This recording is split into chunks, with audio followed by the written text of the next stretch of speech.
అన్నమయ్య జిల్లా విఠలంలో టీడీపీ ప్రచార రథాన్ని తగులబెట్టడాన్ని పీలేరు ఎమ్మెల్యే చింతల రామచంద్రారెడ్డి ఖండించారు. టీడీపీ నాయకులు అసత్య ప్రచారం చేస్తున్నారని, చీప్ పాలిటిక్స్ను పాల్పడుతున్నారని మండిపడ్డారు. తరిగొండలోని శ్రీ లక్ష్మీనరసింహస్వామి ఆలయంలో రథం దహనంతో తమకు సంబంధం లేదని ప్రమాణం చేస్తామని చింతల అన్నారు. దమ్ముంటే కిషోర్ కుమార్ రెడ్డి ముందుకు రావాలని సవాల్ చేశారు. ఈ ఘటనపై పోలీస్ యంత్రాంగం సమగ్ర విచారణ జరిపి వాస్తవాలను వెలుగులోకి తేవాలని కోరారు. ఈరోజు ఉదయం విఠలం దగ్గర తెలుగుదేశం పార్టీ ప్రచారం కాలిపోయినటువంటి సంఘటన మీద మా మీద నిరాధారమైన ఆరోపణలను తెలుగుదేశం పార్టీ అభ్యర్థి కిషోర్ కుమార్ రెడ్డి చేశాడు.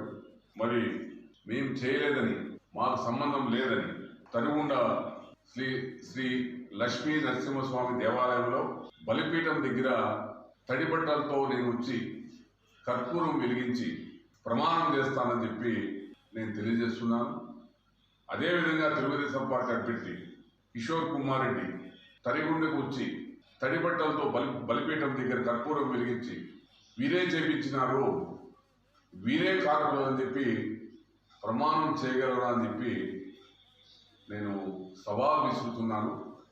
ఈరోజు ఉదయం విఠలం దగ్గర తెలుగుదేశం పార్టీ ప్రచారం కాలిపోయినటువంటి సంఘటన మీద మా మీద నిరాధారమైన ఆరోపణలను తెలుగుదేశం పార్టీ అభ్యర్థి కిషోర్ కుమార్ రెడ్డి చేశాడు.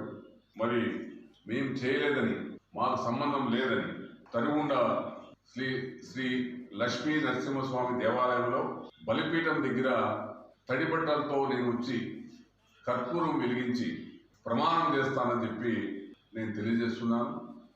అదేవిధంగా